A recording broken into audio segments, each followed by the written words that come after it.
Two of the greatest lyricists of my lifetime are indisputably Eminem and Lil Wayne.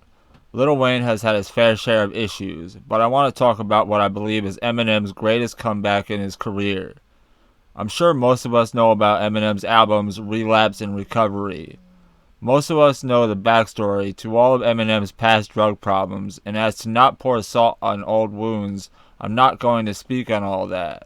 What I will say is that during this time, and in my own opinion, Eminem seemed to struggle writing good music, and also focusing on remaining clean from drugs. Newly sober Eminem lyrics just didn't hit like the rage and youth of old Eminem tracks like Kids and Role Model. Legendary songs like Renegade and diss tracks like Bully, Girls, and Nail in the Coffin were undoubtedly, in my mind, some of Eminem's greatest works of art, and I enjoy these songs so much because they showed his lyrical talent. Also during this time, Eminem was having troubles with peers and lashing out at other artists such as Lil Wayne in what appeared to be jealousy or anger directed at other popular rappers, but was actual self-loathing. Again, this is all my opinion, but I've also done a fair share of research and have an abundance of knowledge from watching in real time during this era of Eminem's career and don't want to make any assumptions. But I am a fan and did exist during these particular years and heard all the news about what was going on. I'm no expert, so don't hate me. This is all just my opinion. So after Recovery in 2010, we'll jump ahead to Revival in 2017, which also appeared to be a huge miss in many people's eyes, but Eminem has always kept some kind of popularity throughout his years as a very talented lyricist, but it seemed as if he had lost his steam and most people related it to his continued efforts to remain clean from drugs. So there's a point to all this, and I'd like to talk about two songs before we jump into No Love, and why I believe the track is Eminem's greatest comeback track. First off is Drake's collab, Forever, featuring Kanye West and Lil Wayne. As I said earlier, Lil Wayne is probably the greatest rapper of all time, and has consistently put out records people love. So the song was a no-brainer, smash hit. Everyone said Eminem killed it, and he was back, and all this praise, and at the time that was probably true. But in my opinion, re-listening to this track now, Eminem's lyrics and tempo weren't even close to his best work.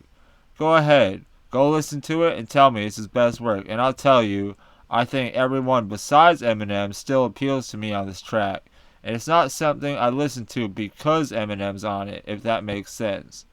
I'm not looking forward to it as something I know he did his best on. Which brings us to Drop the World, which is a Lil Wayne song, but Eminem has the last verse. Lil Wayne had the first two verses, and I think this is still a song I look forward to hearing because of Lil Wayne's lyrics and style at the time. But again, Eminem's verse on this still sounds like he's in the recovery era. Not all the way, but it's like he's still shaking off cobwebs, and it feels unnatural, and done just to be done to have Lil Wayne and Eminem on a song together. Sorry, not sorry. Now the moment we're all here for, Eminem and Lil Wayne's track No Love. This track shows the most growth of both these rappers. It was created at a time of the very end of a lot of controversy and many years of many issues for both of these guys. And with that in mind, we're going to jump into the exact moment I saw a direct shift in Eminem's tones and lyrics, if I may, his whole aura. First off, the whole song is awesome. Lil Wayne did a great job, and after the hook and Eminem's verse starts, I had high hopes, and honestly, it still felt weird to me. The first few bars were okay, and if anything, equal to what Lil Wayne's verse offered, but they didn't wow me like I thought they would. Until about 8 bars in, when it just seemed like while he was writing this verse, he became his old self, or a new version of himself that allowed lyrical freedom and intricate syllables to flow out of him again. In this exact moment, I felt a tinge of inspiration and motivation, and it was the feelings I had back in the Forgot About Dre days. So I'm going to go ahead and let the song play as Eminem comes in with the hook, and hopefully you'll hear what I'm talking about. It kind of sounds corny, like his recovery voice as he starts the hook, and the verse starts off kind of slow, but I'll show you the exact point I think Eminem started killing it and became his old natural self again. No love found. It's a little too late to say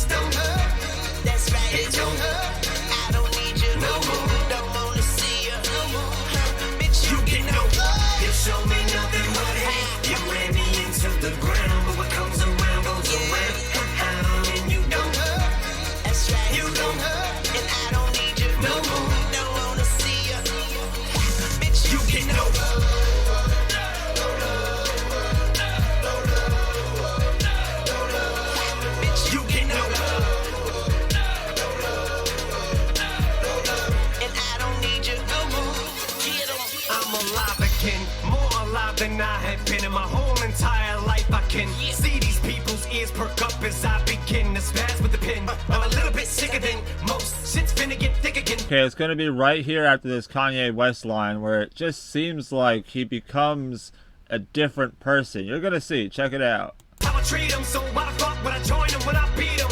They call me a freak cause I like to spit on these pussies before I eat them. Man, get these whack cocksuckers on stage. Where the fuck is Kanye when you need him? Snatch the mic from him, bitch. I'ma let you finish in a minute. Yeah, the rappers tight, but I'm punished with the greatest verse of all time. So you might wanna go back to the lab tonight and scribble out them rhymes you were gonna spit and start over from scratch and write new ones. But I'm afraid that it ain't gonna make no difference when I rip the stage and tear it in half tonight. It's an adrenaline rush. You feel the bass dump from the place all the way to the parking lot, fellow. Set fire to the mic and ignite the crowd. You can see the sparks from hot metal. Cold-hearted from the day I guarded the game. I so started a rock fellow when I'm not even in my harshest. You can still get roasted cause Marcia's now mellow till I'm top. Pulling from the top. I'm not gonna stop. I'm standing on my monopoly board. That means I'm on top of my game and it don't stop till my hip don't hop anymore. When you're so good that you can't say cause it ain't even cool for you to sound cocky anymore. People just get sick cause you spit. These fools can't drool and dribble and drop anymore. And you can never break my stride. You never slow the momentum at any moment. I'm about to blow. You never take my pride. I'm killing the flow. Slow venom in the opponent is getting no mercy. Mark my words. Ain't letting up. Relentless. I smell blood. I don't give a fuck. Keep giving them hell.